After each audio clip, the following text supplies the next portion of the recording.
Microsoft is celebrating the anniversary of the release of Windows 95. Windows 95, one of the hottest things on the market today. Windows 95, oh my God, isn't that the thing that's going to give me the browser? Windows 95 has become that kind of a big cultural happening. There's so much depth to this product, it's really not possible to touch on even the major things that I think will come with Windows 95. Microsoft President Bill Gates has kept the computer world in a frenzy for nearly a year waiting for Windows 95. Never before has a new operating system been so eagerly awaited and hyped. People will be lining up at the store to buy this thing on the first day. It's going to be an incredible thing. But not everyone is impressed. Well, I heard it was supposed to be out last summer. Then it was supposed to be out at the beginning of this year. And I went out and got a Mac. Windows 95? I'm a Mac user, I could care less. What's behind the hype?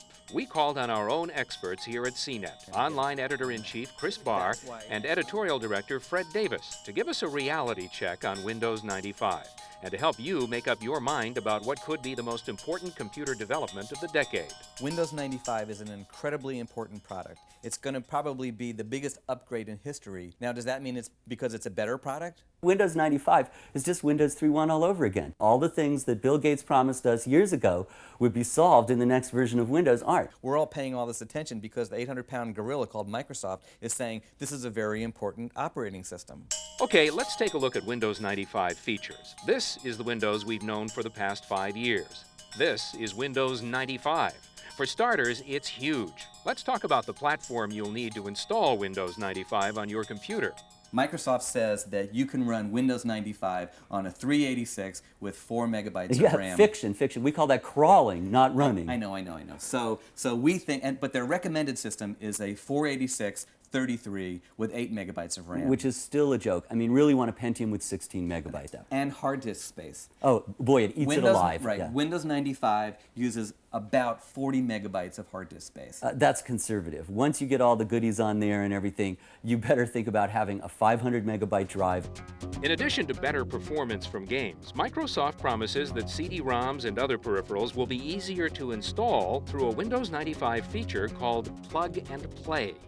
Plug and play, I call it plug and pray. I mean, this thing just doesn't work. I can't get it to recognize my Sound Blaster. It does work. Plug and play works, but what you need is you need a machine that's got a plug and play BIOS. You need cards that are plug and play aware. So that's why I'm recommending don't upgrade if you want all this plug and play stuff. Just buy a brand new machine that's got it all. What do you mean? It works if. Exactly. You know, a Mac just works. Microsoft is hyping this as being better than a Mac. It's still not better than a Mac. I'll tell you why it's better than a Mac.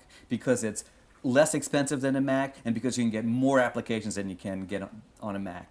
Well, Chris has a point, Fred. Microsoft is subtly billing Windows 95 as a Mac killer, the operating system that will one day make Apple computers obsolete. So do you think Windows 95 is going to kill the Mac?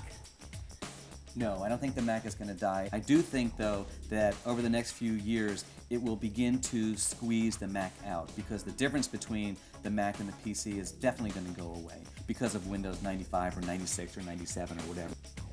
Mac users will recognize many of the features on Windows 95. The most obvious is the interface. File Manager and Program Manager are gone, replaced by something called Explorer. They've really done a good job of ripping off the good features of the Mac and OS2 and combining them in a new interface. The thing is, you're going to have to learn that. Let's tell them what the interface is. Okay, Program Manager is gone.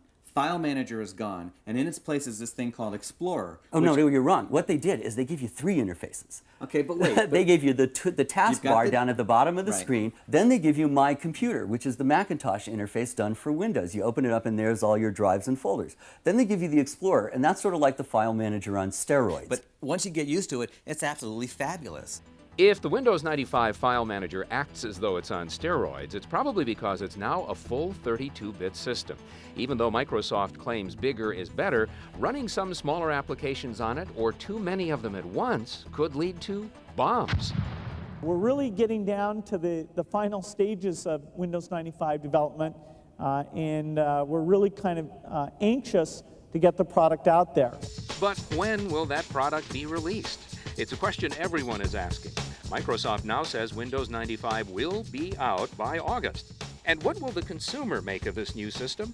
If you have Windows and you're committed to that platform, you better upgrade because it's a much better version of Windows. But if you're considering buying a computer for the first time, now's the best time to buy a Mac ever. Not only are Macs more powerful than they've ever been, they're less expensive, and with the clones, there's more variety. However, since it's on 70 million computers, Windows is the dominant PC operating environment. That alone makes Windows 95 the most significant upgrade of the decade.